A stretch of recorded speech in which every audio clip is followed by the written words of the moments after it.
van utilizando esos principios ya por pensadores posteriores ya en las vidas de Santo Tomás, por ejemplo. Ok. Por favor, definir rapidito cómo se entiende la perfección en Aristóteles o en la filosofía así básica. Sí, yo honestamente se me parece que es bastante complicado, pero por ejemplo, algunos ejemplos que se suelen poner es que, por ejemplo, algo que se sostenga por sí mismo es más perfecto que algo que necesite de otro para ser sostenido, por ejemplo. Entonces, ese principio como de autonomía o de de autoconsistencia, digamos, de las cosas, es una cuestión que hace que sea más perfecto. También lo que es la razón, por ejemplo, la piedra que no razona, se tomaría como algo más imperfecto que algo que razona, ¿verdad? Eso es como más o menos por ahí anda el criterio. Yo de Santo Tomás conozco las vías, pero todavía no me he metido a fondo, es algo que quiero hacer, pero es bastante extenso, son bastantes páginas, más de 1000 solo en uno del libro, pero más o menos por ahí va. Alguien puede decir, bueno, pero eso es arbitrario. Bueno, pero es que casi todo es arbitrario en el lenguaje, porque, por ejemplo, cualquier definición que demos de casi cualquier cosa es algo que se presupone para después hablar de la cosa, ¿verdad? Entonces, aquí se presupone que...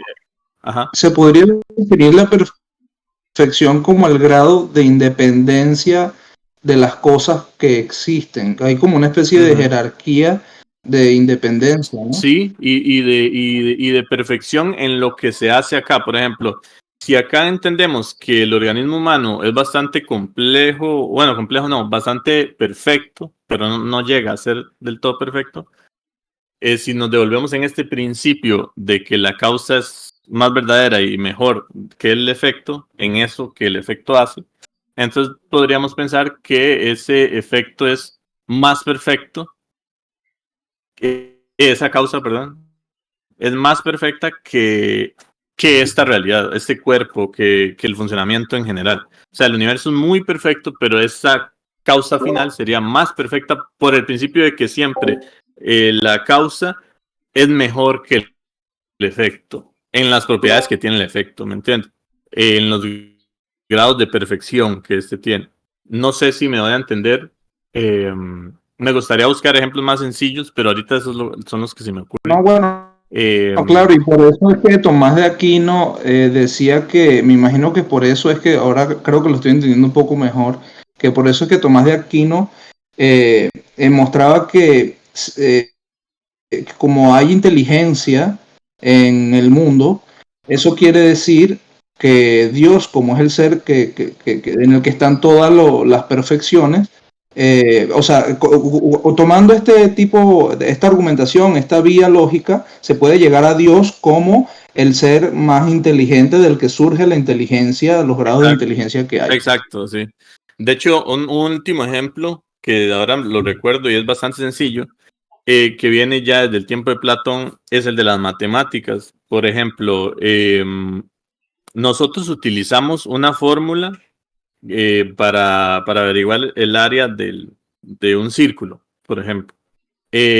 Sin embargo, toda fórmula de cualquier figura geométrica presupone una perfección en esa figura geométrica, porque el círculo tendría que ser perfecto a lo largo de toda su trayectoria para que el radio y el diámetro sea estable a lo largo de toda la figura, ¿verdad?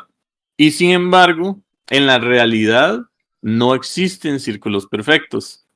Entonces, a lo que decía Platón y toda esta filosofía de la, se me da el nombre ahorita de la, bueno, cuando me acuerde lo digo, es que entonces en este mundo imperfecto es una sombra o una forma imperfecta de algo más perfecto. Entonces, el círculo, el cuadrado, que tampoco hay cuadrados perfectos porque siempre va a haber una desviación cuando se configura o se dibuja, serían formas que no encontramos en la realidad.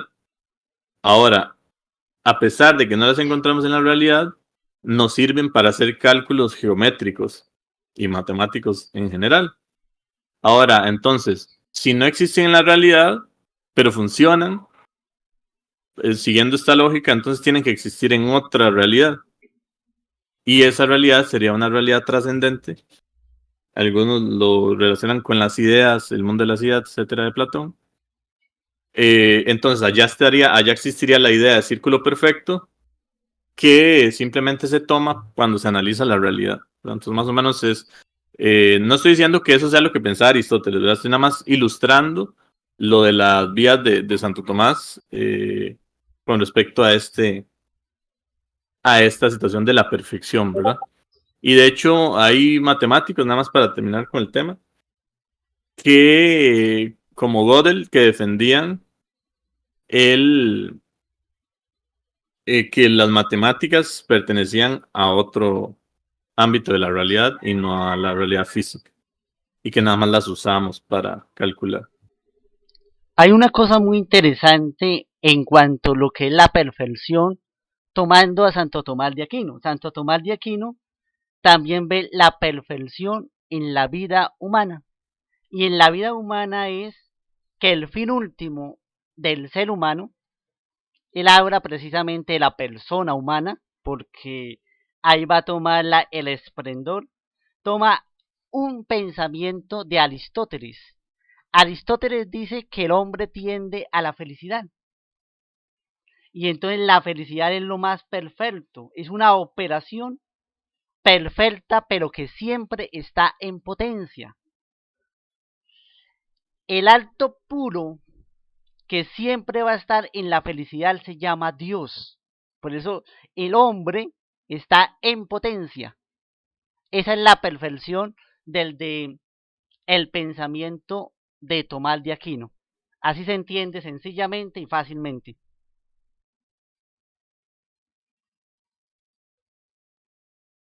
Súper bien, sí, sí, sí. Muchas gracias por el ejemplo, sí. De hecho, ahorita en el capítulo final creo que se menciona también lo de la infinitud y el bien máximo. Ahorita lo vamos a ver, sí, ahí reflejado.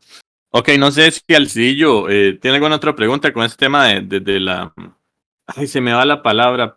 De la participación. De la participación. O si quedó clara la idea. Sí, sí, claro, entiendo perfectamente que cada causa es superior al efecto y y la causa no puede causar, o sea, y la causa necesita o de otra causa de la cual sea partícipe un grado superior de perfección, pues, ¿no? Y así hacia Exacto, atrás. sí. Esa es la noción. Llegamos hasta Santo Tomás, pero más o menos en este momento estamos en la raíz de donde surgió esta idea, ¿verdad? Ahora, entramos en un tema muy interesante que a Rafael Tapia le gusta mucho y hemos discutido sobre el tema, que es el tema de los infinitos. Y ahí es un tema de verdad que me apasiona mucho porque hay mucha gente que habla de este tema y no se da cuenta, pero para mí el tema del infinito, de una cadena causal infinita hacia atrás, si es posible o no, me parece el pilar fundamental en el que se sostiene los argumentos que buscan de probar o buscan de probar a Dios como realidad última o una cadena causal infinita y ya está sin que no hubo un comienzo nunca, pues.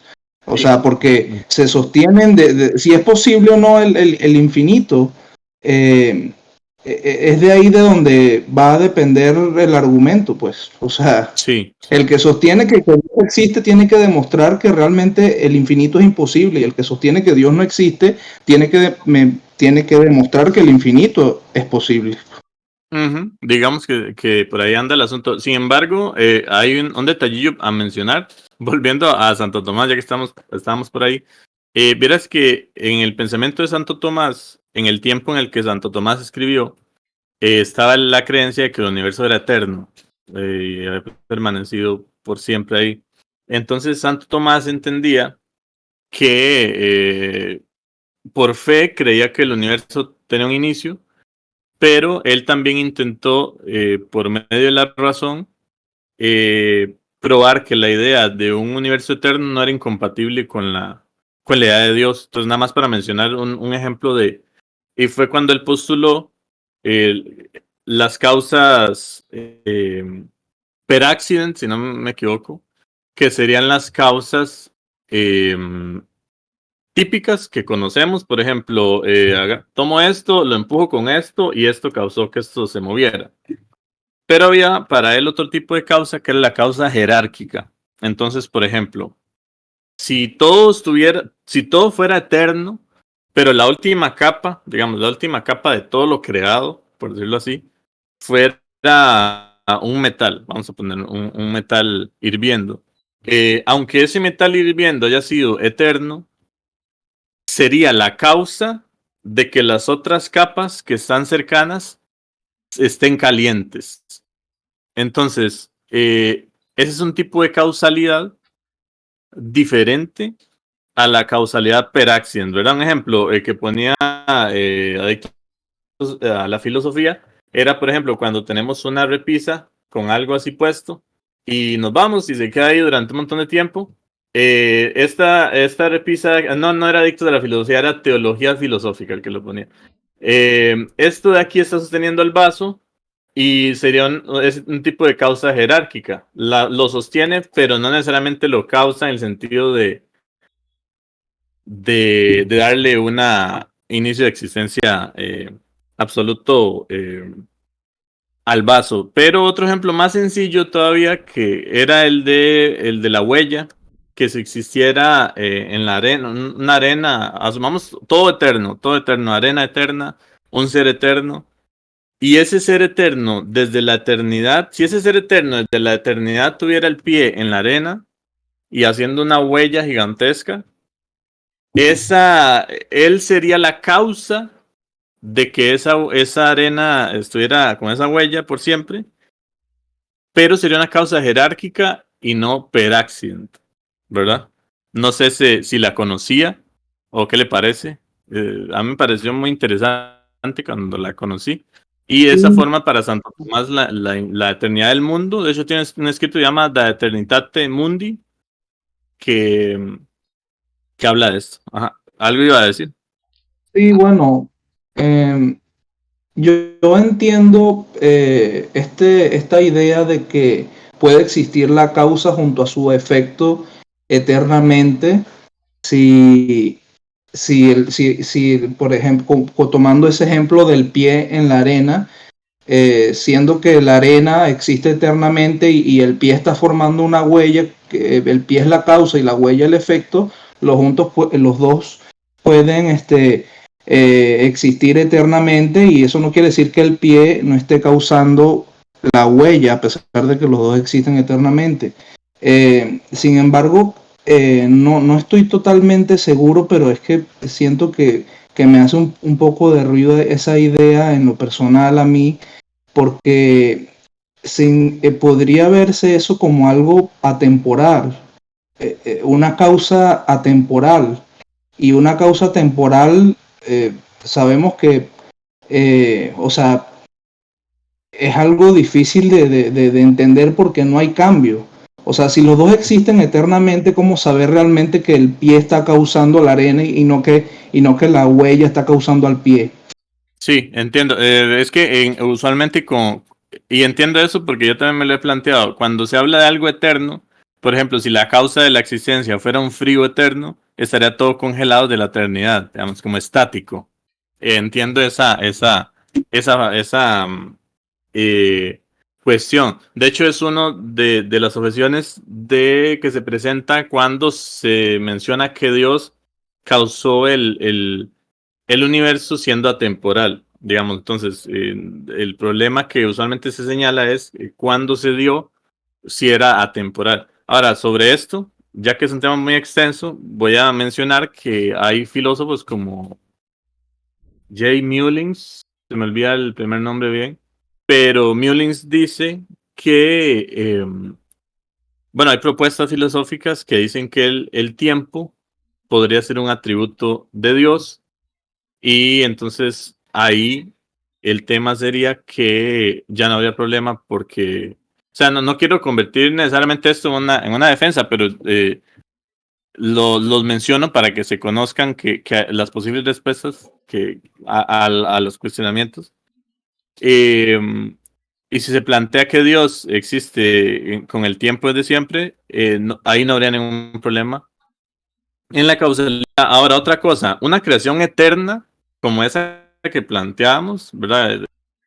Que es eterno el creador junto con la creación, implicaría, a mi criterio, cambiar la noción de tiempo como simplemente el cambio. Ahí sí que el tiempo definido de esa forma no entraría muy bien, siento yo, con esa noción de creación eterna. De hecho, estoy pensando en escribir un artículo sobre eso, pero habría que saltar ya no a un presentismo, digamos, temporal o una teoría del tiempo lineal, sino que habría que apelar más que todo a un eternalismo del tiempo, donde cada suceso temporal, como lo definiría Romero, el astrofísico, eh, sería como una coordenada.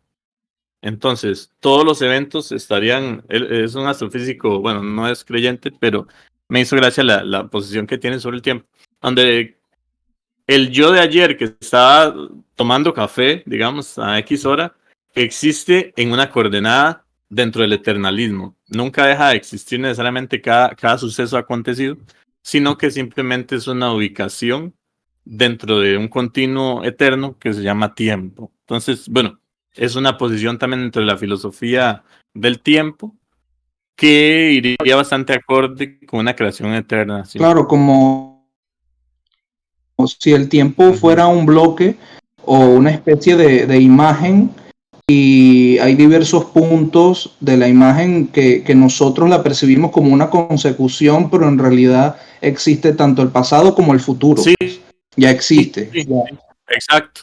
Eso sería el eternalismo. De hecho, creo que William Lane Craig, él no es tomista, él no defiende la visión tomista de Dios, pero él decía que tomando en cuenta este asunto de la creación eterna que defendió Santo Tomás en su momento como que no era filosóficamente incorrecta, se podía, no, simplemente para él no se sabía si era eterno o no. Para Craig, Santo Tomás tenía que ser eternalista por definición, sí proponía eso, ¿verdad? Entonces, es interesante, hay algunas concepciones por ahí Como que... esta idea del eternalismo como una especie de defensa o sea, para defender la idea de que puede existir una causa y su efecto eternamente. Sí, de hecho, el eternalismo, Hay una cita, yo lo veo más utilizado entre ateos, en realidad. O sea, es usualmente como más promovido entre ateos, pero en realidad no tiene nada que ver con el ateísmo, digamos, es una posición simplemente sobre la teoría del tiempo, es una entre varias opciones y sirve para, para darle sentido a ciertas visiones de mundo, o sea, puede adaptar a diferentes visiones del mundo. hay una Aún cita, así, siendo que bueno, gracias. Hay una cita que una habla cita sobre el estaban tiempo pidiendo. y la tomo de la Universidad de Navarra, Facultad de Filosofía, Colección de Filosofía, tomo 29, ediciones, Universidad de Navarra, del año 1978, página 240. Abro la cita, dice lo siguiente: lo que es eternamente en sí mismo, el Dios de Santo Tomás, lo continúa siendo en cuanto causa de los acontecimientos. Las criaturas que pasan en el tiempo le dan nombres diversos. Las criaturas que pasan en el tiempo le dan nombres diversos. Ese es el pensamiento de Santo Tomás de Aquino. ¿Qué quiere decir? Hasta ahí la cita. ¿Qué quiere decir? El que es eternamente en sí mismo es Dios. En sí mismo es Dios. Las criaturas pasan y el hombre o la persona humana le da diferentes nombres a lo que es el tiempo. ¿Qué es lo que hace Santo Tomás de Aquino? Si la ciencia en un momento determinado encuentra hablar del tiempo de diferente manera, por ejemplo, unos 200 o 300 años después de nosotros hablan del tiempo de diferente manera, aquí no hay contradicción porque pueden hablar de diferentes formas, siempre y cuando Dios es eternamente en el tiempo. Y es verdad, porque el ser humano se encuentra con el tiempo, con la muerte. Y el mundo como tal lo conocemos puede desaparecer. Entonces, ahí no está que el mundo en sí sea eterno, porque puede desaparecer. Santo Tomás de Aquino dice, según la ciencia, y eso es importante en el Aquinate, que es según la ciencia de su momento dice eso, pero si la ciencia avanza, puede decir otra cosa. Por eso el pensamiento de Santo Tomás de Aquino es muy preciso y no es rígido, ni tampoco equivocista, es dentro de la analogía del ser. Esa es la cita. Y para hablar de Tomás de Aquino hay que ser preciso, porque una palabra dice otra cosa totalmente. Y sobre todo en estos términos de Santo Tomás de Aquino, que es preciso, conciso y claro. Y te da una claridad única. Entonces, si hoy el tiempo, o mañana, o pasado mañana, tiene diferentes nombres, no pasa nada. Lo importante es que el eternamente, que está en sí mismo, es el ser que está por encima de todos los seres, o Dios que está por encima del ser, que es la precisión más, es decir, Dios está por encima de todos los seres.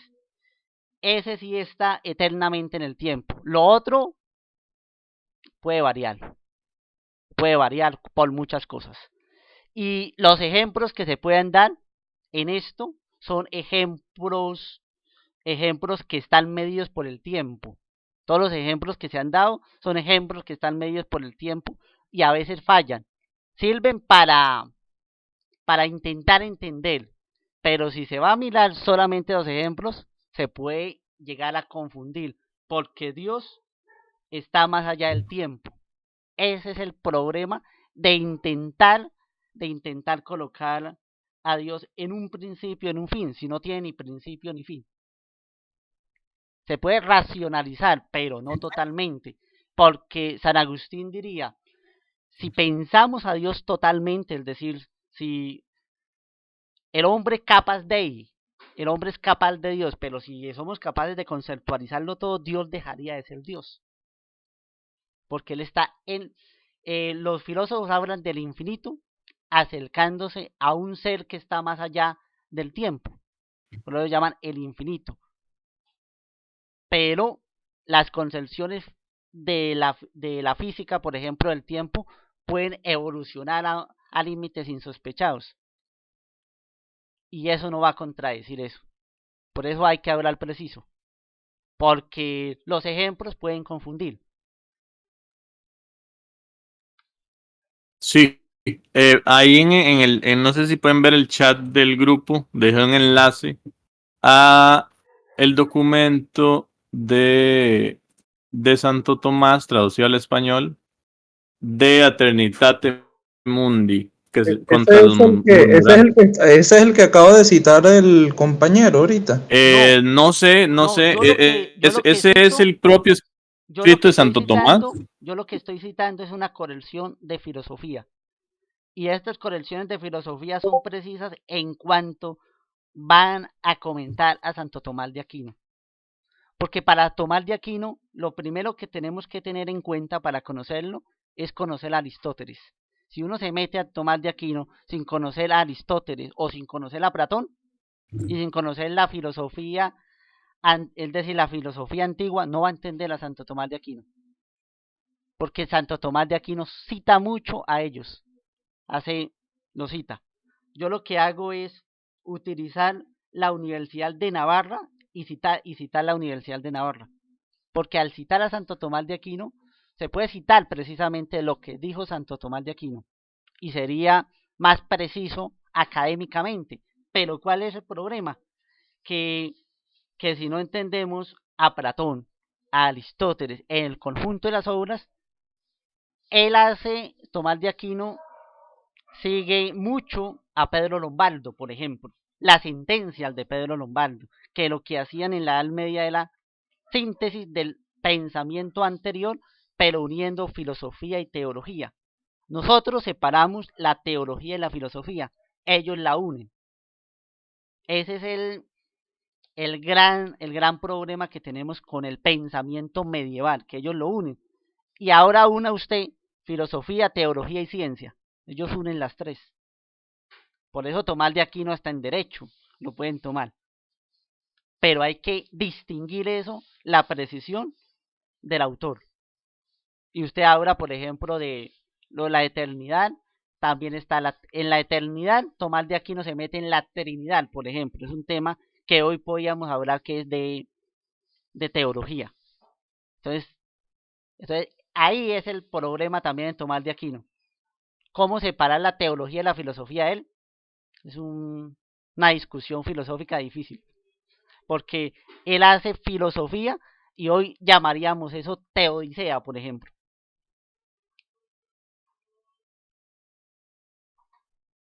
Sí, yo por eso en Santo Tomás hay que ver eso. Por ejemplo, él creía que el universo tenía un inicio en la fe, pero defendía que eso no se podía saber desde la cuestión filosófica, ¿verdad? Entonces, para él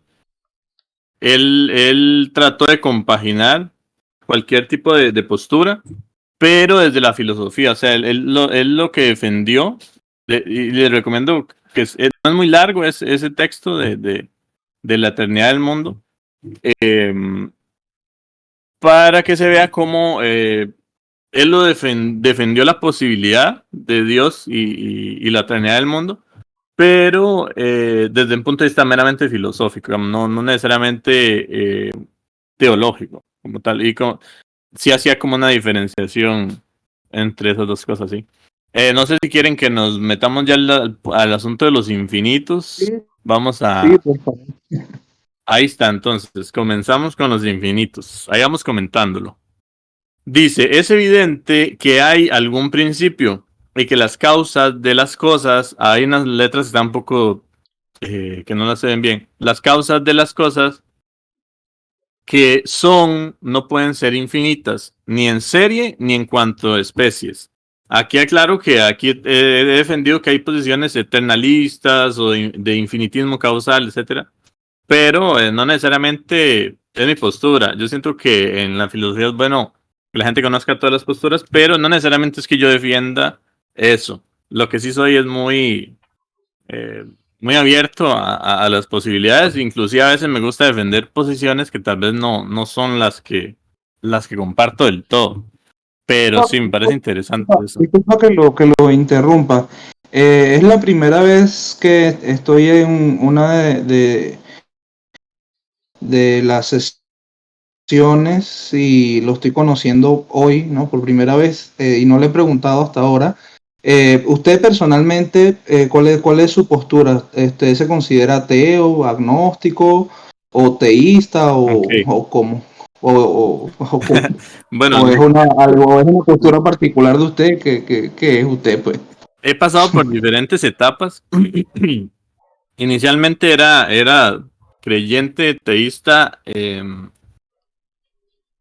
Me metí un poco en el tema de la existencia de Dios, viendo la Hunty. Y empecé a investigar bastante. Empecé a llenarme de cuestionamientos. Y puede decirse que durante un tiempo fui agnóstico puro, digamos, sin ningún tipo sin decantarme, ¿verdad? Por ningún tipo de posición. Luego, analizando los argumentos, y le di muchos años, como 10 años aquí al tema, ¿verdad? Todos los días. Y después me consideré deísta, o sea, creyente en la existencia de Dios, sin relacionarlo necesariamente con ninguna religión. Y, y posteriormente, bueno, el cristianismo me ha parecido siempre razonable, pero en algún momento intenté defender desde la razón todo el tema teológico también. he cambiado de parecer. Bueno, eso lo cuento más como experiencia personal. El asunto que me dio el último paso hacia el teísmo cristiano fue una experiencia personal, en realidad, una experiencia de fe, donde a mí me costaba mucho el tema de la fe porque consideraba que la fe y la razón eran como opuestas. Y un día decidí tener fe en lo que ya yo pensaba que era razonable, obviamente. No fue simplemente como que fe así ciega. Bueno, yo decía, bueno, es razonable, puede ser, puede ser. Decidí tener fe en una experiencia personal, mi vida cambió completamente, mi forma por dentro, y entonces quedé siendo teísta. Ahora, yo hago una diferenciación muy grande y por eso la gente que me escucha hablar a veces no puede necesariamente derivar que yo sea ateísta cristiano, necesariamente, porque yo hago una diferenciación entre la parte filosófica y la parte teológica. Entonces, yo me considero agnóstico de la parte filosófica, porque creo que filosóficamente no se puede demostrar ni una u otra cosa. Ahora, eso no quiere decir epistemológicamente, ¿verdad? Bueno, a mi modo de ver una demostración, ¿verdad? Porque si es una demostración lógica en el sentido de argumentación, pues sí, pero no me gusta ver la demostración de esa forma. En el sentido que entiendo demostración, entiendo que epistemológicamente es imposible demostrar el teísmo o el ateísmo. Entonces, epistemológicamente podría decirse que me consideraría agnóstico, pero ontológicamente, o sea, decantándome hacia qué lado me inclino más de la balanza en el tema filosófico, sería teísta, porque mucha gente cree que el agnosticismo es incompatible con el teísmo, y yo creo que no es cierto, porque... Claro.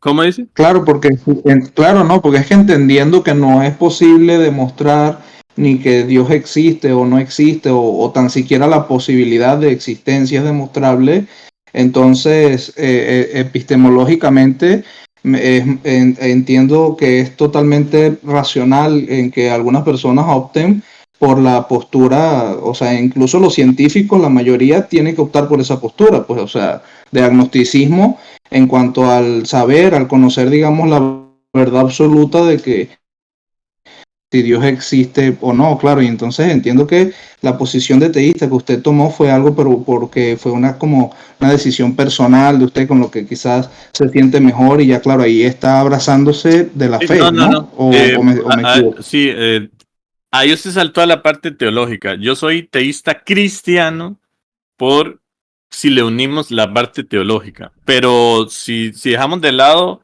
revelación especial, etcétera, yo desde la filosofía creo que hay mejores argumentos para pensar que Dios existe que para pensar que no. Entonces, digamos, no quiero decir entonces sí está realmente convencido de que a través de la filosofía se puede demostrar, se puede llegar a la verdad absoluta de que Dios existe. No. Creo que, por ejemplo, ¿por qué pienso que no se puede llegar absolutamente a esa conclusión?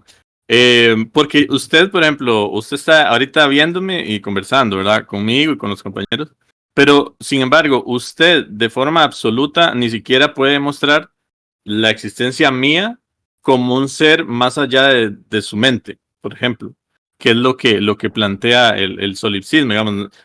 Una persona no puede demostrar necesariamente que otra existe más allá de su mente, porque, por ejemplo, cuando sueña, uno ve gente y sueña con familiares y todo, un montón de loqueras a veces. Claro. Y a pesar de que los percibo, no,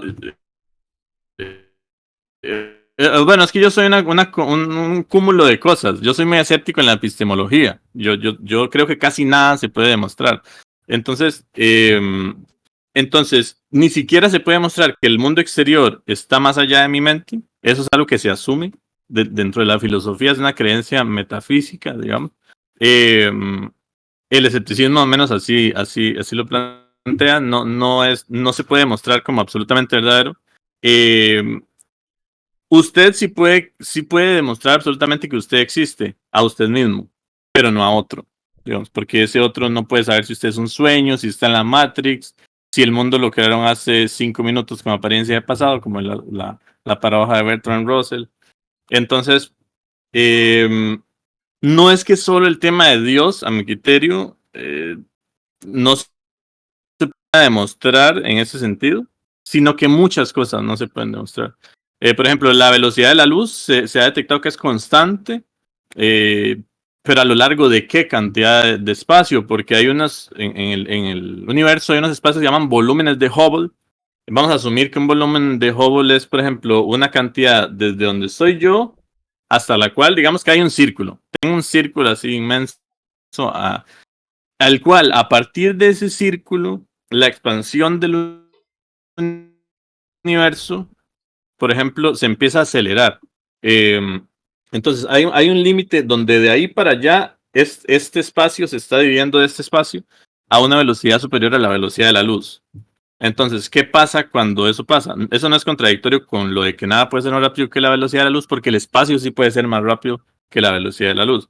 Ahora, como va hacia allá a tanta velocidad, ¿cómo se llama? La luz que quisiera cruzar hacia nuestro espacio de Hubble o volumen de Hubble queda atrapada hacia allá y nunca nos va a llegar. Entonces, lo que pasa es que se asume una velocidad permanente, por ejemplo, de la velocidad de la luz, basada en nuestra observación, pero no podemos demostrar tampoco que en todo el universo se dé el mismo caso. ¿No se entiende? Digamos. Entonces, tal vez parezca muy escéptico en todo, pero yo filosóficamente soy muy escéptico. Simplemente ya en mi área personal, teológica, tengo otros pensamientos también personales ahí, de fe, etcétera, pero filosóficamente creo en Dios como una conclusión razonable. Y me parece que es más razonable que no creer en Dios. No sé si me doy a entender con la idea. Sí, ya le entendí, Sí, pero yo lo entiendo. eso me lleva, es que de verdad el tema de las verdades absolutas es algo que también yo lo pienso y lo recontrapienso y lo superpienso. Pero usted de verdad considera que no puede, no existe, o sea, que el ser humano no puede llegar a ningún tipo de verdad absoluta con respecto a nada, ni siquiera a principios lógicos como el principio de no contradicción. No, a esos principios sí. De hecho, bueno, una teoría que me gusta. Por ejemplo, si queremos hablar de verdades absolutas como incontrovertibles, hablaríamos del principio de identidad, principio de no contradicción, el pienso, luego existo, no sé, ahí se le pueden agregar unos poquitos que son incontrovertibles. El momento que alguien Es intenta incontrovertible, negar pienso, cualquiera luego de esos existo. principios, Es incontrovertible, pienso, luego ¿usted considera existo. que es controvertible? Yo creo que, mire, dice pienso, luego soy. O pienso, luego existe. Tómelo como usted Casi no le quiera. oigo. Para mí es al contrario. Primero está la existencia y luego se piensa. Así de sencillo porque cambió, es decir, cambió la época medieval a la moderna por esa frase. Porque para Denato de Cal, primero se piensa y luego se existe. Pero dentro de la lógica, si algo no existe, ¿cómo va a pensar? Si un ser humano no existe, No, sí, ¿cómo va a se pensar? Y entiende. cuando tú me dices, colóquelo Claro, frente a Sí, lo se único entiende. al pensamiento, por eso es que usted tiene la idea que lo único que existe es usted en su mente y yo puedo ser solamente una imaginación o cualquier otra cosa, Sí, precisamente yo no por creo el eso, pero digo que pensamiento no se ese. puede demostrar, ¿verdad? Nada más para dejarlo claro. O una cosa que yo veo y le Sí, quería no, el punto preguntar, es este, y lo voy a explicar lo de pienso y luego existo. eh, Sí, por no, ejemplo, Descartes llegó a la conclusión de que el pensar implica existir, pero en el sentido de que si alguien intenta negar su propia existencia, entonces se daría cuenta de que al negar algo, hay algo que está pensando en negar ese algo. Entonces, Una paradoja, claro. sería imposible negar la propia existencia. Entonces, puedo él lo que negar dice es, todo como menos yo que yo estoy pienso, pensando. por lo Y tanto eso es. existo. O sea, esa es la forma de darse cuenta. Ajá. ¿Cómo? No, lo que dice Renato de Cal, puedo negar las otras cosas, pero lo único que no puedo negar es que yo estoy pensando. Y ahí sale el racionalismo. Sí, exacto. Exactamente, ahí sale le quería Sí, hacer sí, sí, una exacto, pregunta sí. O sea, independientemente de la cuestión del racionalismo, porque hoy por hoy criticar a Renato Descartes, eso casi es un crimen, porque el francés, bueno, la cuestión aquí es, le quería hacer una pregunta mientras usted hablaba, no sé, te pregunto porque puedo hacer un juicio temerario, y eso es muy juicio temerario, es decir, un juicio a priori, o un juicio como muy fuerte sin tener las bases sólidas. A mí me parece, ojo, no importa, no importa. voy a hacer eso y usted me dice si sí o no, ¿no? A mí me parece un pensamiento kantiano en la cosa que, por ejemplo, en la razón práctica parece que usted cree en Dios y en la razón pura usted es agnóstico. Eso es Kant. Entonces mi pregunta es, ¿por ahí usted va por el pensamiento kantiano? Porque en Kant existe el trascendental, que lo podemos unir con el mismo Dios. En Kant está, por ejemplo, la negación de Dios a través de la razón, porque a veces se tila casi como a ser ateo Kant, pero en su forma práctica es creyente. Es más, era protestante y fuera de todo era creyente. Entonces, eso de que soy ateo y creyente a la vez es el mismo, y a razón del juicio intenta unir las dos. Y estoy hablando de las Sí. obras de Kant. Bueno, sí, lo entiendo perfectamente, pero por ejemplo, vamos a plantearlo así.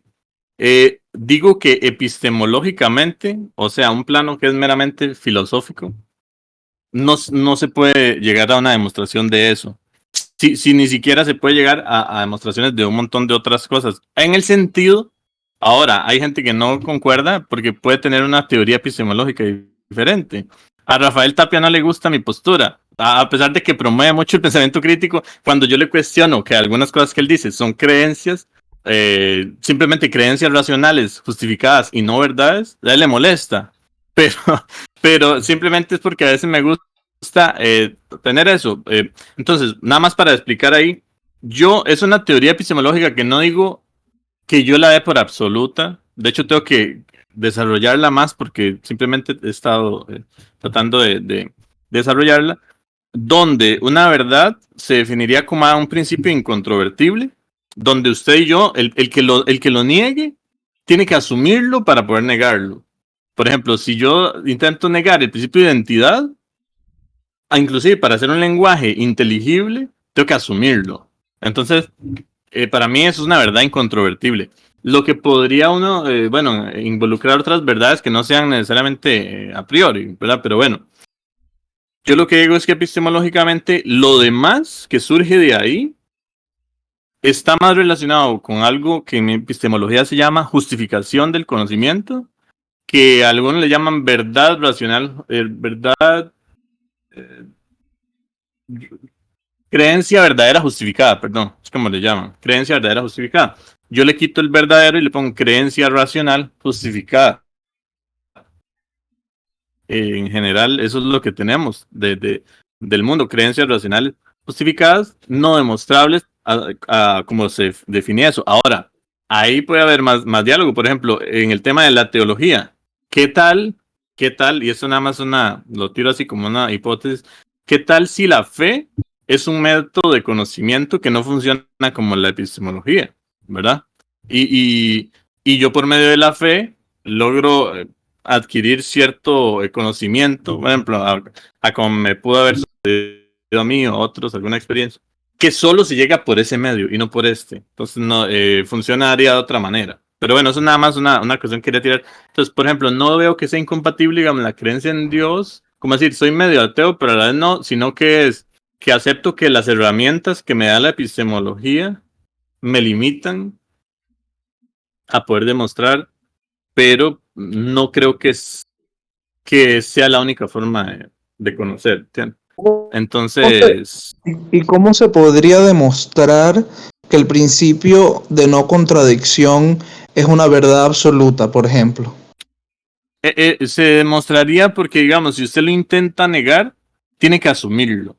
Eso, Rafael Tapia se enojó más. Después voy a hacer un video y voy a poner el extracto donde él se enojó conmigo, porque yo le definí la verdad como algo, aquel principio, proposición, etcétera, que cuando se intenta negar, se tiene que asumir para darle inteligibilidad a esa objeción de que sea verdadero. Por ejemplo, eso me lo podría explicar de otra forma, porque de verdad no logro captarlo. Es que estamos como en el borde de la razón, ¿verdad? Lo último, pero por ejemplo, si usted me dice, bueno, el principio de no contradicción es que A no puede ser A y no A al mismo tiempo, ¿verdad?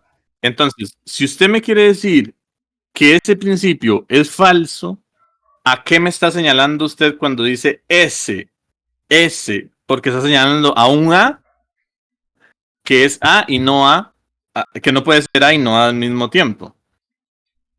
¿Me entiende? Usted me está diciendo, eso es falso, pero de hecho para decir eso se necesita asumir el principio de identidad, o sea que ese que está señalando es A y no es no A al mismo tiempo, ¿me entiende? Entonces, no podemos retirar el principio de no contradicción, porque con solo el hecho de decir, un ejemplo, si yo le digo a ustedes, es que yo digo que este vaso no existe.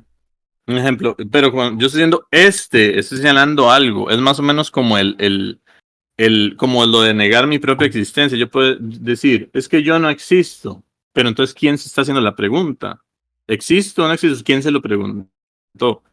Es un principio que cuando lo intento negar mi propia existencia, pero eso me hace pensar y el pensar me hace saber que existo, ¿me entiendes? Entonces, es como un círculo y eso no se puede salir de ahí. No sé si me voy a entender. Eso sí es un poco complejo. Claro. Entonces, como... Por ejemplo, usted está ¿Cómo? diciendo, el siguiente principio, yo no existo. No se puede negar lo que no existe. Si usted dice yo no existo, entonces ¿cómo usted gasta tiempo en negar lo que no existe? Es el principio de contradicción. Sí, ¿y quién es yo? Cuando usted dice no, está afirmando, porque ¿cómo va a decir, por ejemplo, tal cosa no existe? Si algo no existe, nadie se tiene que tomar el trabajo de decir que no existe, sencillamente porque no se puede hablar de lo que no existe. Si se habla de lo que no existe, sí, exacto. al menos está en la mente de la persona. Así de sencillo. Si una persona dice, por ejemplo, que Dios no existe, es porque en el fondo piensa que Dios existe. Los ateos, por ejemplo, Jean-Paul Sartre decía algo, la náusea será que Dios no existe, pero ¿será que Dios no existe? Y finalmente hacen la pregunta, ¿será que Dios no existe? Y si Dios no existe, la vida no tiene sentido. En el fondo está afirmando que Dios existe. Y así sucesivamente, es decir, cuando usted niega algo, lo termina afirmando. Por eso se llama el principio de no contradicción. Así de sencillo. Es más, en un caso... Sí, aunque yo diría que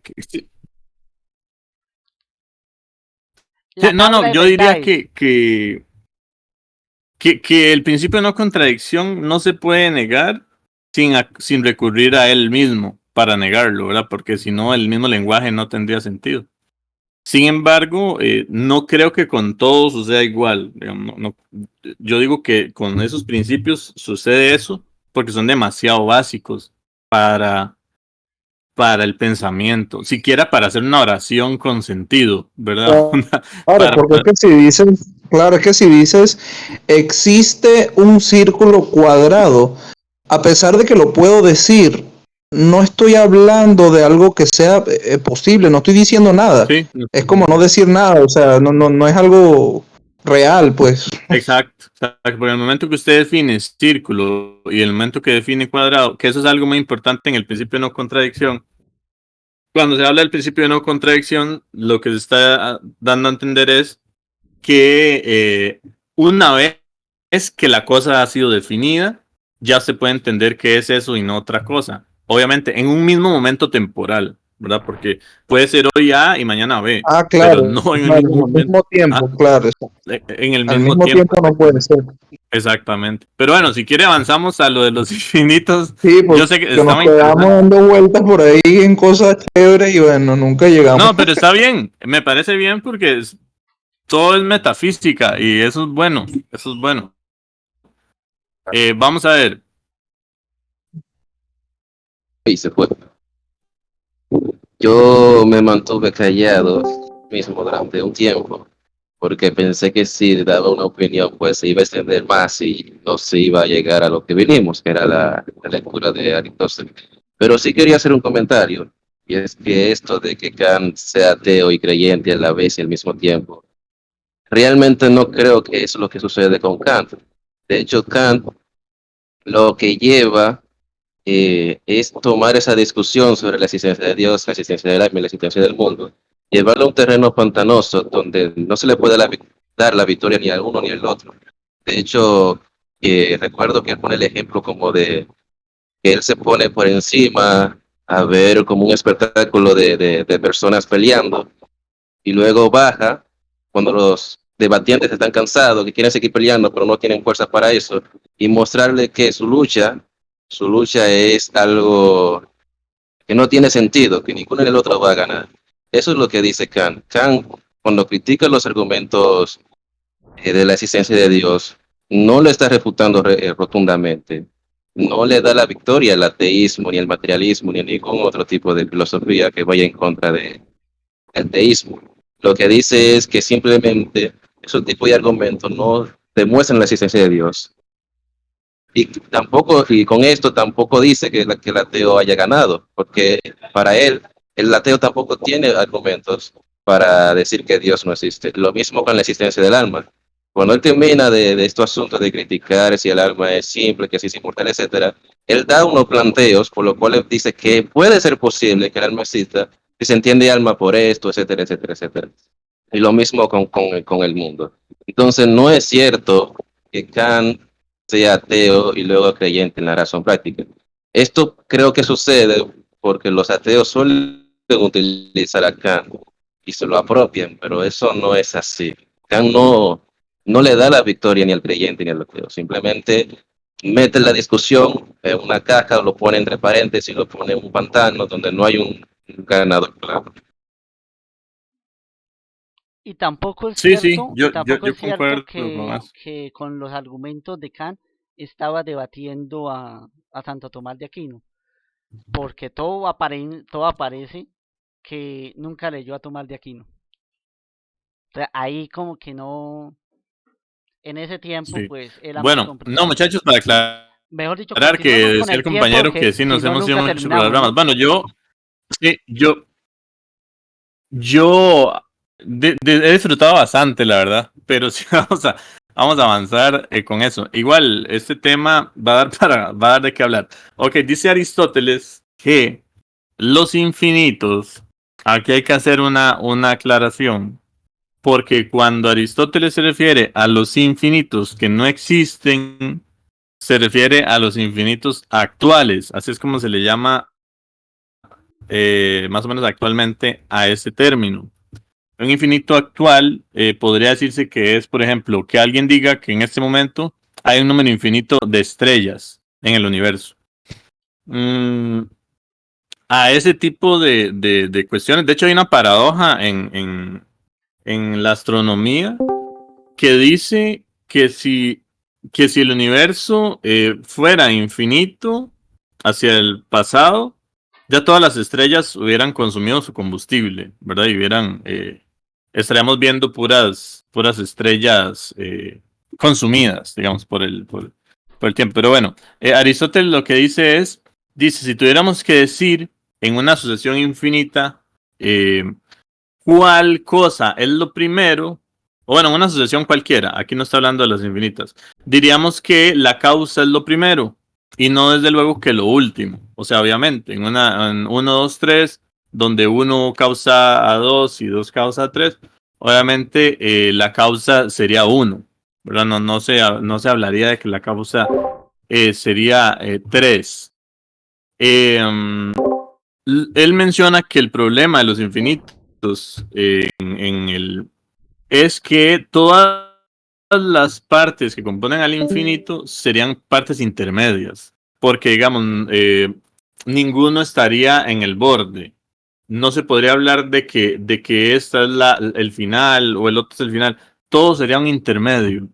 Y ese intermedio, a criterio de él, le parece equivocado, ¿verdad? Aquí menciona un ejemplo, dice, vamos a ver, por aquí abajo, lo tengo marcado. Dice, en uno y otro caso, él está hablando de proponer, digamos, de que yo tengo un padre, mi padre tiene otro padre, mi padre tiene otro padre, mi padre tiene otro padre. Sería imposible que sea un procedimiento infinito, primero porque todos serían intermedios. O sea, no habría un primer padre, ¿verdad? Para poner el ejemplo más sencillo. No habría un primer padre, entonces no hace mucho sentido para él. Dice, en el primer caso, el ser términos intermedios han de tener necesariamente un fin.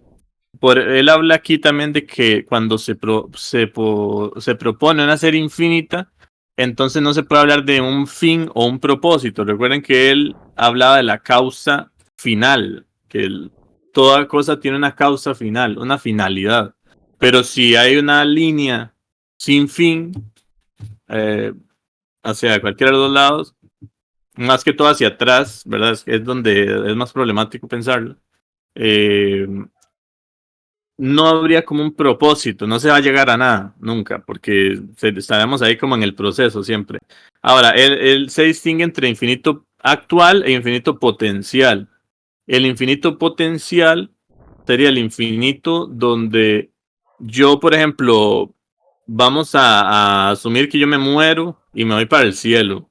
Entonces, yo soy potencialmente infinito si hay un cielo y yo voy a llegar ahí porque entonces tendríamos un infinito que va uniendo momentos y uniendo momentos, nunca se termina, pero nunca llega a su final, ¿verdad?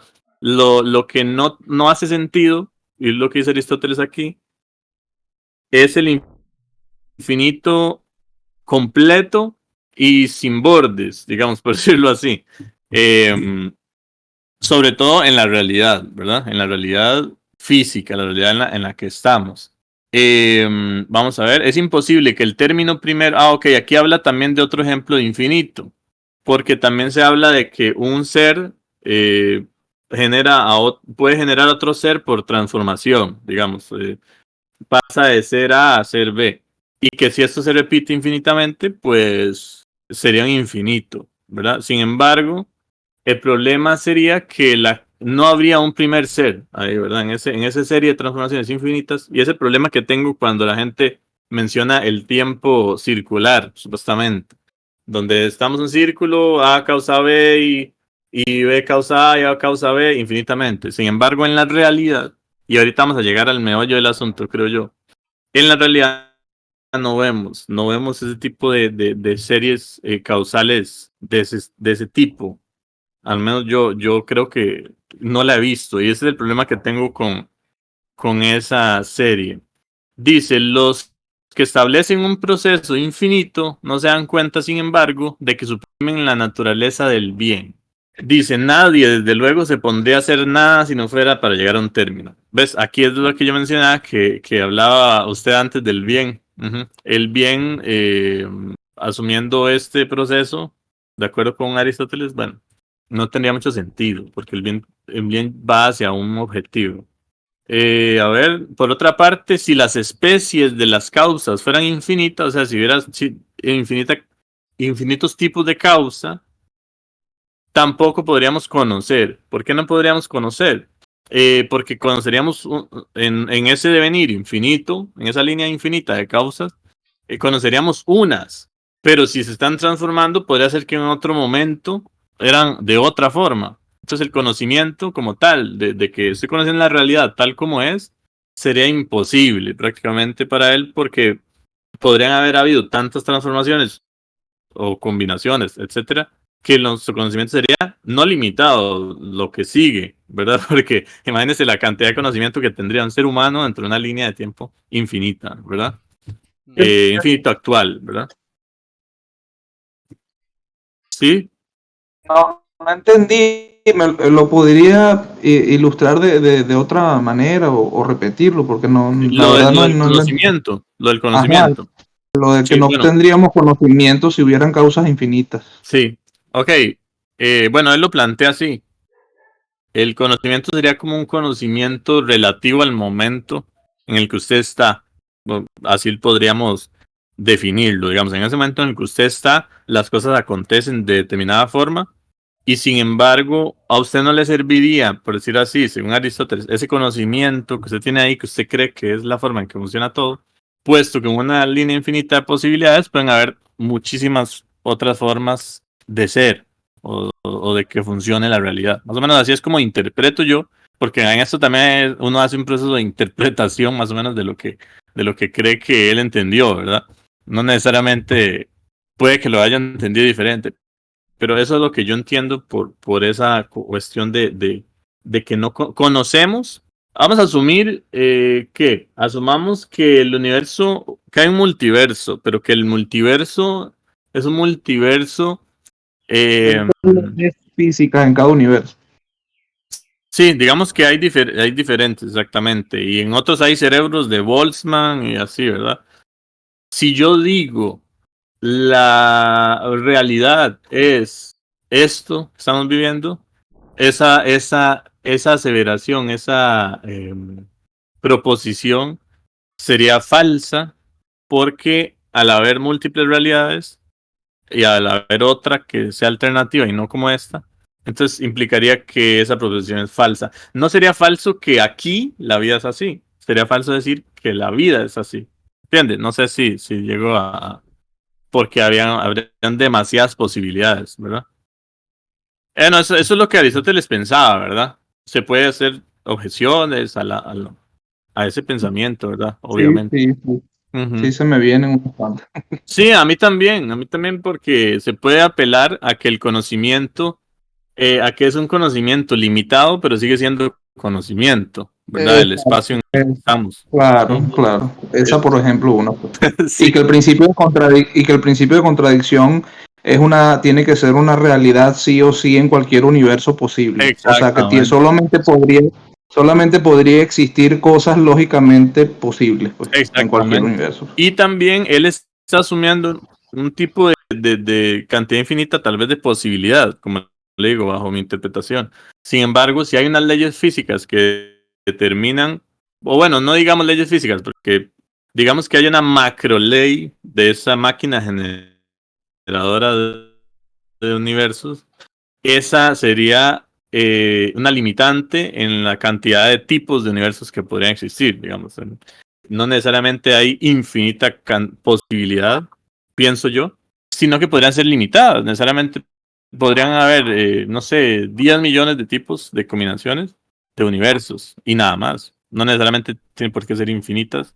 Y no necesariamente una cantidad infinita puede dar infinitas posibilidades de vida, por decirlo así. Puede ser que solo haya una forma de vida posible. Y así, A no pesar sé, se de me ocurre. que mi mano se puede convertir en una manzana ahorita mismo con las partículas fundamentales que componen mi mano, no quiere decir, y a pesar de que es lógicamente posible que suceda eso, no están, hay ciertas condiciones naturales que impiden de que eso realmente sea posible. Exactamente, exactamente. Aquí hay Sí, bueno, una, esa aquí hay parte una, también a mí no me parece tan convincente. aquí hay una cosa importante, por ejemplo, en Aristóteles, en la lectura que colocó acá nuestro amigo, que me llama mucho la atención, el testimonio de un poeta. El testimonio de un poeta. ¿Y qué tiene que ver eso? Porque es que, a ver, a Aristóteles y también a mismo Platón, le gustan todavía los poetas. Es decir, como que ese pensamiento de la poesía todavía está fuerte en ellos. Recordemos que los poetas de aquel entonces eran los que les gustaban los mitos. Y siempre estos dos grandes filósofos, Aristóteles y Platón, están haciendo elocuencia, uno a los poetas, que es Aristóteles, y otro al mito, sobre todo el mito que se habla mucho en filosofía, el mito de la caverna. Es mito en sí, es mito. Entonces, lo que pasa es que estos filósofos le ponen las dos cosas, la parte de lo que es la razón y la parte de lo que es la emoción. Hoy se está olvidando un poquito la emoción y el amor que hay que tenerle, por ejemplo, a la poesía. Pero ahí lo tiene. Por otra parte, quería tomar parte de la enciclopedia Riar que habla sobre el infinito. Y me parece muy importante lo que dice. dice acá, el tema de lo infinito es crucial en la metafísica, quien presenta como ciencia más aún, que es la meta que debe aspirar la ciencia primera. No ha de reducirse a los límites de una ontología. Infinito es el nombre negativo que damos a una realidad positiva. En efecto, la infinitud supone una ausencia del límite. Este es el concepto de algo negativo. El límite dice relación de un ser a todo lo que no es. La finitud equivale, por lo tanto, al no ser relativo de una negación. Ahora paso a leer lo otro que más abajo dice. Se entiende que carece del término y se puede distinguir lo potencial, es decir, la potencialidad indeterminada como llamado propiamente indefinido. Y finalmente para leer el infinito potencial, que es un concepto aristotélico. El concepto de infinito potencial equivalente al indefinido e ilimitado. La mentalidad griega, amiga de las formas, vio en lo finito la perfección del ser, apareciéndose el infinito como algo caótico. Por ejemplo, Anaximandro apuntó el concepto de apeilón como principio cósmico. Frente a lo que tiene límites, apeilón es origen radical de las cosas, en cuanto indeterminado, ilimitado e indefinido. No obstante, el pensamiento finitista de la filosofía helénica, el infinito potencial renace en la escuela eleática, cuando Zenón afirma la infinita visibilidad del continuo, en favor del inmovilismo del ser contra el ácrito, sostiene Parménides, la dialéctica entre el caos y cosmos, hace de la primera filosofía del ser una metafísica finista. El caos, como imperfecto, sería lo ilimitado. El cosmos sería lo perfecto. Lo ilimitado, el colmo, en cuanto tiene límites. Esto supone que no hay en el pensamiento clásico una apertura al infinito realtual, como ha subrayado Madolfo. Es igual el concepto de infinito no pasa del ser en Grecia algo potencial. El infinito, como lo llamaba más tarde Ockham. Finalmente fue Aristóteles el primero de delimitar el concepto de infinito potencial como indefinida potencialidad de algo. No existe, desde el punto de vista en Aristóteles, la física, el infinito en alto. Ni siquiera el número considerado como algo independiente o separado. El infinito como algo actual. No puede ni existir como sustancia o como principio, pues de él es divisible cualquier parte que tomará tanto igual al todo. Por eso solo puede darse la existencia potencial del infinito. Fin de la cita. Estoy leyendo a Rodríguez Rosado de la editorial Real Gran Enciclopedia.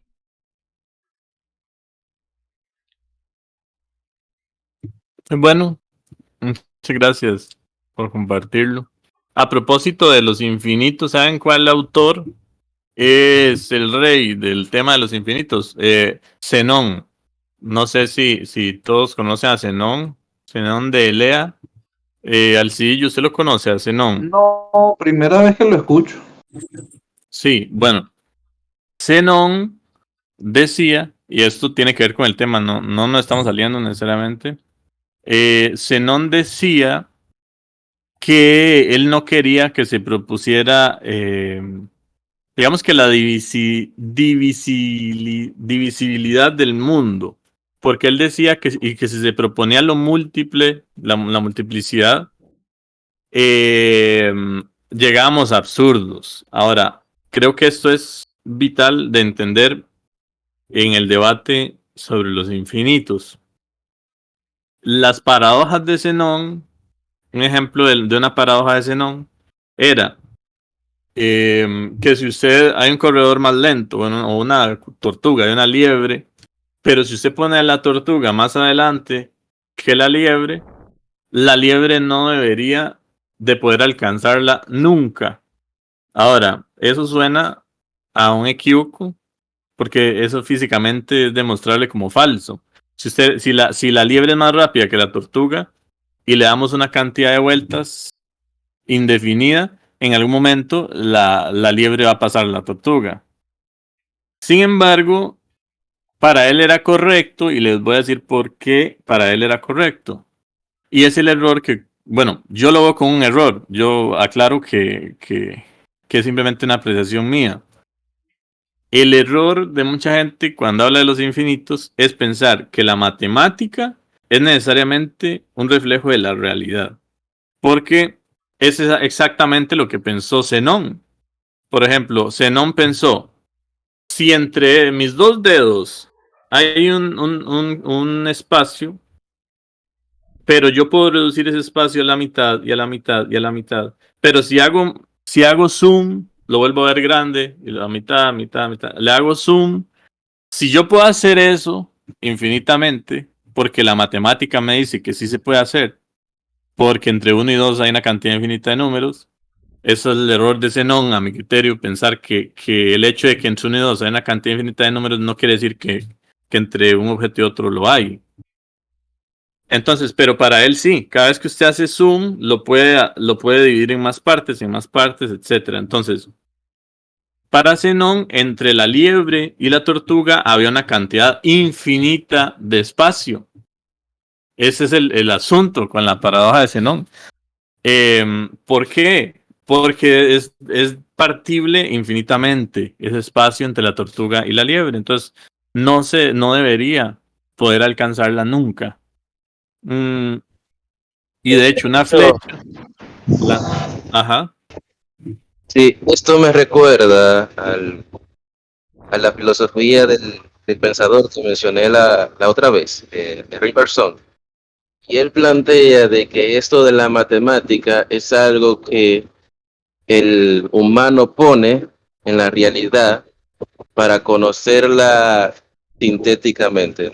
No sé si esa es la expresión que utiliza, pero la cuestión es, él es el que postula esto del homo faber, como la definición de hombre, el hombre que fabrica. Y él dice que una vez que una persona quiere conciencia, él proyecta sobre la realidad un espacio homogéneo que él puede ir seccionando, dividiendo y rompiendo, y la realidad dinámica él la convierte en algo estático. O sea, la realidad dinámica él la convierte en porciones para trabajarla. Por ejemplo, ve una roca y sobre esa roca él proyecta una forma. Él ve la roca como de hecho, como lo propone Kant. Él pone el espacio y sobre ese espacio puede formar toda la figura que él quiera. Eso es lo que Kant propone para cuando habla de esto, de los esquemas, de las intuiciones, que pone el espacio y el tiempo como algo a priori. Es lo mismo. Entonces lo que dice, pero esto le quita la vivacidad a la realidad, porque la realidad es dinámica. Y él pone el ejemplo, imaginemos un carro moviéndose, y para estudiar el movimiento, uno lo que hace es poner un punto final y un punto de inicial, un punto final y un punto inicial. Y él dice que, ok, ya que tú trazaste esa línea con un punto, ya tú no vas a poder recrear el movimiento, porque entre más puntos intermedios tú le pongas, no vas a reconstruir el movimiento. Entonces eso es lo que él dice, que esto de entender el mundo como matemático, como algo divisible, lleva a este tipo de paradoja de Zenón, porque es algo opuesto por el sujeto. Eso es lo que él dice. Yo puedo estudiar el movimiento como si fuera una línea, como si fuera geométrico, pero con eso nunca voy a volver a recrear el movimiento en sí. Y otra cosa que quería aportar era con esto del infinito en Aristóteles, sobre todo en el infinito de la forma. Él dice que los principios no pueden ser infinitos porque el ser sería incognoscible. haciendo referencia a que si yo estudio algo y detrás de ese algo siempre hay otra cosa más, etcétera, etcétera, pues nunca voy a llegar a conocer ese algo. Si para yo entender ¿cómo decir? Al cedillo, llego a una idea de humano, pero que esa idea de humano tiene algo más fundamental, y eso algo más fundamental, y eso algo más fundamental, pues nunca voy a entender lo que es el humano. Y cosa curiosa, porque Kant dice que no, que lo que está en el espíritu del investigador es que sea infinito. O sea, para Aristóteles, la ciencia no sería ciencia si los principios fueran infinitos. Pero para Kant es lo contrario. La ciencia sería ciencia si los principios son infinitos o indefinidos, que es la palabra correcta. Él dice que es más propio de la ciencia es seguir buscando y buscando y buscando y buscando más y más y más, porque eso es lo que busca el científico, y el científico nunca se saciaría. Él dice que sería peligroso si el científico se saciara ya con una, con una verdad que haya obtenido y no decide seguir indagando más. Entonces es curioso ver eso contrapuesto. Para un lado, la ciencia sería ciencia si los principios fueran finitos, pocos, y para el otro, la ciencia es ciencia cuando los principios son infinitos o potencialmente infinitos. Qué bueno, sí, dos posturas, posturas encontradas, pero sí, tiene cierto sentido cada una sobre lo que dicen. De hecho, ahora que usted menciona lo de la matemática como creación, en el libro siguiente, que ya ahí termina el capítulo, perdón, dice Aristóteles sobre eso, dice, no es fácil, sin embargo, aprender ni lo uno ni lo otro. Aquí está hablando de que hay gente que es mejor para la matemática, otros para otras cosas. Dice, no ha de exigirse el rigor matemático al tratar todas las cosas,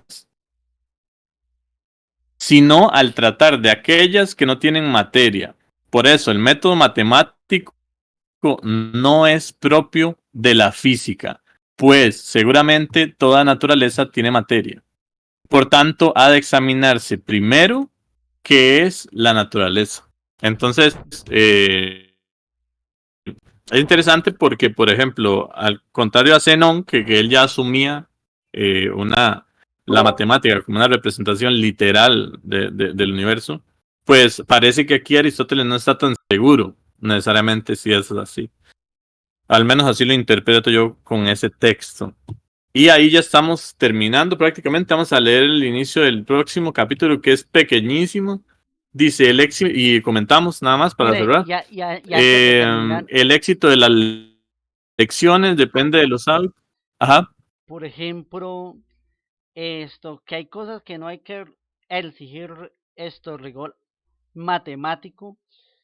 Mm, Hoy la ciencia como tal, por ejemplo, hoy tristemente cuando se habla de ciencia todo el mundo piensa en la física, ¿no? Y la física se utiliza las matemáticas. Y da la casualidad que lo interesante de Aristóteles es que Aristóteles sabía de matemáticas.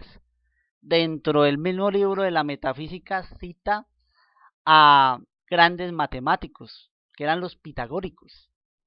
Es decir, la proporción aristotélica la toma de estos grandes matemáticos. Entonces, lo que pasa es que él dice, hay cosas que no se necesitan las matemáticas, pero él conocía bien las matemáticas. Platón, algunos dirán, pero ¿por qué citar a Platón si es Aristóteles? Es su maestro. Y en filosofía hay que citar a sus maestros. También era un gran matemático. Es más, en muchos de los diálogos de Platón, él dialoga con pitagóricos. Entonces, y eso es decir, hasta el mismo Denato Descartes o René Descartes era un hombre que coloca el método a través de que la matemáticas, era un gran matemático, era uno de los grandes matemáticos de la edad moderna. Entonces la matemática y siempre es importante, pero no para todo. Lo que dice para todo no. Y eso es algo muy importante. Hay, por ejemplo, la física, hay cosas que no se pueden meter en la física. Por ejemplo, sobre Dios, déjeselo a la teología, porque hace un salto epistemológico. La matemática no puede explicar, por ejemplo, el por qué los seres humanos se enamoran, por ejemplo. Eso déjeselo a la filosofía o a la psicología. Eso es precisamente lo que... Hay rigor matemática que no funciona. Hay hasta rigor académico que tampoco funciona. Tampoco funciona. Que hay cosas que se van más del intelecto. Los seres humanos tenemos cosas De hecho, más ahora que allá del usted intelecto. menciona eso, para agregarle tal vez, sí, para agregarle a eso que usted decía, en algunas teorías físicas, cuando la ecuación tira una tendencia hacia el infinito, usualmente se presume que está mala. Entonces, que algo pasó ahí y que no, es que ya ahí no está funcionando. Entonces, es curioso porque sí, mientras que algunos quieren involucrar mucho el infinito, ¿verdad? También, por otro lado, también el infinito, incluso esta cuestión de la singularidad que tiende hacia al infinito, muchos dicen que es porque la relatividad ya no tiene capacidad descriptiva, ¿verdad? De ese nivel. Entonces, muchas veces cuando se tiende hacia el infinito, dicen, hasta aquí llegó esta teoría, este modelo matemático. Y de hecho, otra cosita a mencionar sobre la física, porque se tiene a la física como algo demasiado exacto, porque la matemática es exacta, pero sin embargo, por ejemplo, el hecho de que exista el campo electromagnético, el campo electromagnético no es algo que se pueda demostrar de forma absoluta. Bueno, al menos hasta lo que tengo entendido, he estado estudiando un poco de filosofía de la, de la física. Sí, lo que pasa es que, por ejemplo, si yo pongo un imán aquí y logro jalar este teléfono, es inadmisible pensar que es una acción a distancia, como telepática, ¿verdad? Entonces, pues se postula un campo que rodea todo, que hace una secuencia de efectos que producen, que sería el campo electromagnético, que permiten que una cosa jale a otra, ¿verdad? Por decirlo así. Igual en el plano de la mecánica cuántica, los campos también, ¿verdad? Entonces, es curioso porque la filosofía de la física le enseña a uno que muchas cosas que pensamos que es así, como que está establecido, sí está establecido en cuestión de consenso, ¿verdad? Obviamente, porque le da sentido a la realidad, o sea, le da sentido que existan unos campos, ¿verdad? Y no que sea a distancia. Sin embargo, muchas de estas cosas se hacen por utilidad también, ¿verdad? Porque es algo que hay teorías, digamos, que funcionan en cierto momento histórico, pero luego, y son útiles y sirven para cosas, pero luego son sustituidas por otras. Entonces, sí es interesante eso. Y creo que viene al caso con el tema de los infinitos, que cuando tiende al infinito, pues la teoría está fallando, al parecer. Y bueno, no sé qué les pareció. Bueno, yo sé que nos extendió. Nunca, para que sepa, al Sillo, que es la primera vez que está aquí. Hasta hoy es que duramos más. Usualmente no lo hacemos tan extenso, pero hubo algunos. Yo sabía que sí iba a dar para más, porque usualmente el tema de los infinitos da para mucha Fuera- discusión sobre el tema. Si fuera Pero por usualmente mí, si por mí fuera, a mí me encantaría hablar de este tema hasta el infinito, la verdad. sí, no, ojalá que le haya gustado haber estado aquí. Sí, Ya me con gustó mucho. esto terminamos por hoy.